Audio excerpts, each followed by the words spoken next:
जिन्होंने जुड़वा संतों के रूप में इस धरती पर अवतार लिया था। परंतु भगवान विष्णु के इस अवतार का क्या उद्देश्य था? क्या है प्रभु श्री हरि नर नारायण अवतार की ये कथा? आइए जानते हैं।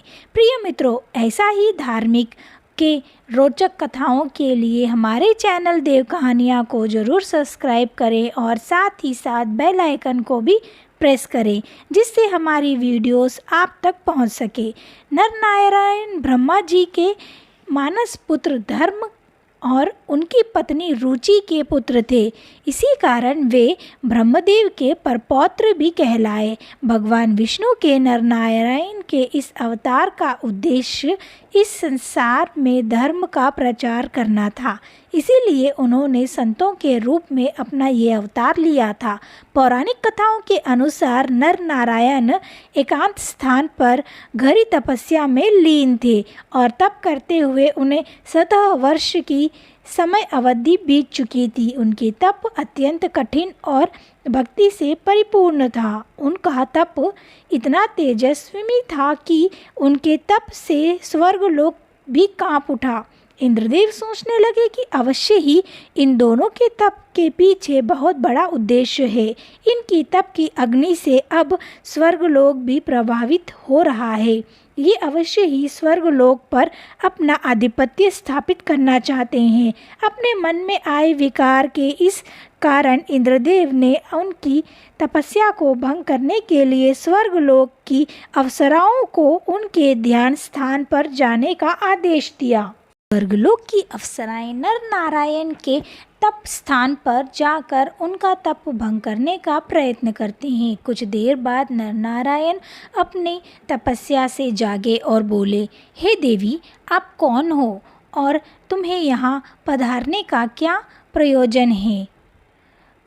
मुनिवरों, हमें यहाँ देवराज इंद्र ने भेजा है। वो आपकी तपस्या से अत्यधिक प्रसन्न है, इसीलिए उन्होंने आपकी सेवा और मनोरंजन के लिए यहाँ भेजा है। वो चाहते हैं कि आपको इस कठोर तप का फल अवश्य मिलना चाहिए, इसीलिए वे स्वर्ग के सारे सुख यहाँ प्रदान करना चाहते हैं। इतने में नर नारायण ने कहा, परंतु हम स्वर्गलोक के सुखों के इच्छुक नहीं हैं। हमारे हृदय को केवल प्रभु की भक्ति और उनकी तपस्या करने में ही आनंद मिलता है। अप्सराएं बोली, परंतु इंद्रदेव आपको इस कठोर तप का फल आपको देना चाहते हैं और इसीलिए उनकी आज्ञा अनुसार हम आपकी सेवा में उपस्थित हैं। आप स्वर्ग के सुखों के इच्छुक नहीं, किंतु हम स्वयं आपकी सेवा करना चाहते हैं।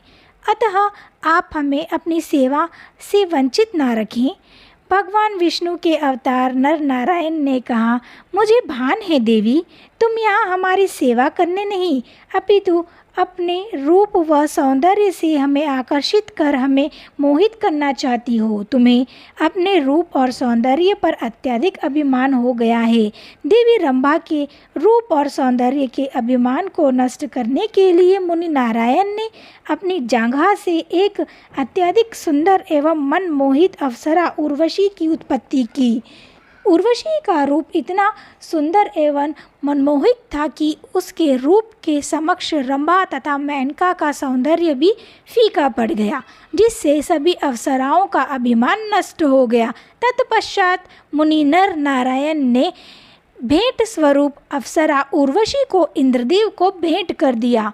जब मुनि नर नारायण गंध पर्वत पर तप कर रहे थे तो उसी समय प्रजापति दक्ष ने भी अपना यज्ञ का आयोजन किया था, परंतु उस यज्ञ में उन्होंने अपने जमाता भगवान शिव शंकर को आमंत्रित नहीं किया, जिस कारण माता सती हट करके उस यज्ञ में जा पहुंची।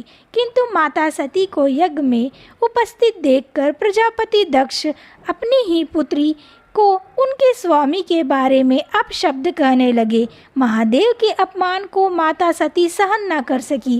उन्होंने स्वयं को देह त्याग दिया, जिनका कारण महादेव ने क्रोध में आकर अपनी जटा से वीरभद्र की उत्पत्ति की और वीरभद्र ने प्रजापति दक्ष के यज्ञ में पहुंचकर त्रिशूल से उस पर तीव्र प्रहार कर उनका मस्तक धड़ से अलग कर दिया।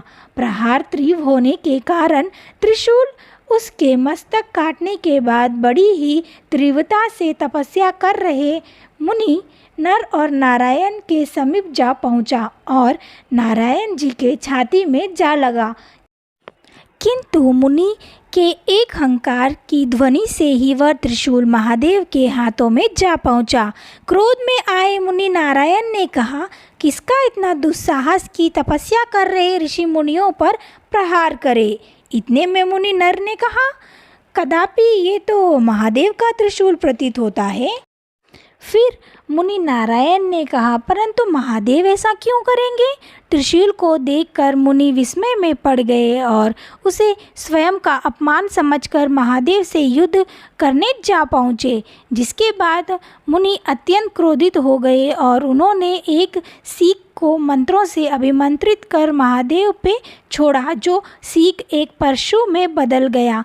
उन्हीं नर द्वारा चलाए गए उस परशु को महादेव ने अपने त्रिशूल से खंडित कर दिया। महादेव और मुनि नर नारायण के मध्य चल रहे भीषण युद्ध से समस्त सृष्टि कांप उठी। मेघा भी भीषण गर्जना होने लगी। समस्त देवी देवता उनके मध्य चल रहे युद्ध से भयभीत हो गए। तब सभी देवी देवताओं को आग्रह पर ब्रह्मदेव ने उन दोनों के समक्ष प्रकट हुए और बोले, महादेव, मुनि नर और नारायण, आप कृपया कर इस युद्ध को समाप्त कर दें। आपके मध्य चल रहे इस युद्ध का विध्वंसकारी प्रभाव समस्त पृथ्वी पर पड़ रहा है। यदि आपके मध्य इसी प्रकार युद्ध चलता रहा तो यह सृष्टि के लिए विनाशकारी सिद्ध होगा। ब्रह्मदेव के समझाने पर महादेव का क्रोध शांत हुआ और मुनि नर एवं नारायण भी अपने क्रोध का त्याग कर दिए। युद्ध को समाप्त करते हैं, क्योंकि इस युद्ध का कोई अंत ना था और यदि उनके बीच यह युद्ध चलता रहता तो समस्त सृष्टि का सर्वनाश होना तय था। मुनि नर एवं नारायण भले ही दो मुनि थे, किंतु समस्त पृथ्वी लोक पर उनके समान युद्ध कौशल में उनकी बराबरी कोई नहीं कर सकता था, क्योंकि वे स्वयं ही श्री हरि के अवतार थे।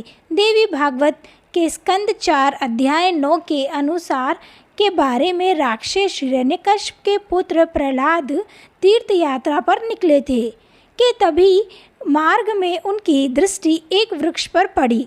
प्रहलाद ने देखा कि उस वृक्ष की पंक्तियां बाणों से बंधी हुई हैं। प्रहलाद ये देखकर अत्यंत क्रोधित हुए कि इस दुष्ट ने समस्त वृक्ष की पंक्तियों को बाणों से बांध दिया है। तभी उनकी दृष्टि वृक्ष के समीप मुनि नर और नारायण पर पड़ी, जो तपस्या कर रहे थे और उनके समक्ष उनके धनुष और बाण भी रखे हुए थे। प्रहलाद सोचने लगे, संभवतः ये दोनों कोई मुनिवीर नहीं अपितु कोई दुष्ट जान पड़ते हैं। इन दोनों ने ही इस वृक्ष की ये दशा की है। लगता है इन्हें अपने युद्ध कौशल पर अत्यधिक अहंकार है, इसीलिए अपने युद्ध कौशल के प्रमाण के लिए इन दोनों ने इस वृक्ष की ऐसी दशा की है। प्रहलाद ने मुनि नर और नारायण को पश्चात भी प्रहलाद नहीं माने। तब मुनि नर और नारायण प्रहलाद के बीच भीषण युद्ध छिड़ गया। उनके मध्य बहुत समय तक युद्ध चलता रहा। प्रहलाद जैसे ही किसी अस्त्र शस्त्र से उन पर प्रहार करता तो वो दोनों उनके प्रहार को विफल कर देते। जब अपने किसी भी दिव्य अस्त्रों का प्रयोग करके भी प्रहलाद उन्हें युद्ध में परास्त करने में असमर्थ रहे, तब प्रहलाद ने सहायता हेतु श्रीहरि का स्मरण किया। तब प्रभु श्रीहरि विष्णु प्रहलाद के समक्ष प्रकट हुए। तब प्रहलाद ने श्रीहरि को अपना प्रणाम करते हुए कहा, हे प्रभु, मेरा प्रणाम स्वीकार करें। श्रीहरि ने कहा, सदा कल्याण हो वत्स। प्रहलाद, तुम मुनि नर एवं नारायण से युद्ध करने का व्यर्थ प्रयास ना करो। वे स्वयं मेरा ही अंश है, इसीलिए समस्त ब्रह्मांड में उन्हें कोई परास्त नहीं कर सकता। तुमने इन्हें युद्ध की चुनौती देकर उचित नहीं किया। प्रहलाद, तुम जाओ और इनकी तपस्या करो, उन्हें प्रसन्न करो, तब वे अवश्य तुम्हारी इस भूल के लिए तुम्हें क्षमा कर देंगे। इसके पश्चात प्रहलाद अपना राज्यपाट हिरण्यकश्यपु के पुत्र अंधकासुर को सौंपकर बद्रीनाथ जाकर प्रभु नर नारायण की तपस्या में लीन हो गए। तब उनकी तपस्या से प्रसन्न होकर मुनि नर नारायण ने प्रहलाद को क्षमा दान दिया। पौराणिक कथाओं के अनुसार मुनि नर एवं नारायण का दंभोदर नामक एक असुर से उनका युद्ध छिड़ गया। दंभोदर को सूर्य देव द्वारा वरदान में 1000 दिव्य कवच प्राप्त थे, जिन्हें केवल वो व्यक्ति ही भेज सकता। वो व्यक्ति 1000 वर्षों तक तपस्या में लीन रहा हो, किंतु जो भी दंभोदर के एक भी कवच को भेदे उसी क्षण उसकी मृत्यु हो जाए। मुनि नर और नारायण ने 1000 वर्षों तक गहरा तप किया। तब दंभोदर के साथ युद्ध में मुनि नर ने उनके एक कवच को अपने दिव्य बाण से भेद डाला था, किंतु वे कवच भेदने के पश्चात ही उनकी मृत्यु हो गई। तभी दूसरी ओर से दौड़ते हुए मुनि नारायण महानर के पास आए और उन्होंने महादेव द्वारा महामृत्युंजय मंत्र का उच्चारण किया, जिससे मुनि नर पुनः जीवित हो उठे। दंभोदर को भी ये ज्ञात हो गया कि मुनि नर और नारायण को महादेव द्वारा महामृत्युंजय मंत्र की प्राप्ति हुई है। उसके पश्चात मुनि नर और नारायण ने 999 बार 1000 वर्षों तक तप किया और दंभोदर को 999 कवचों को भेद डाला।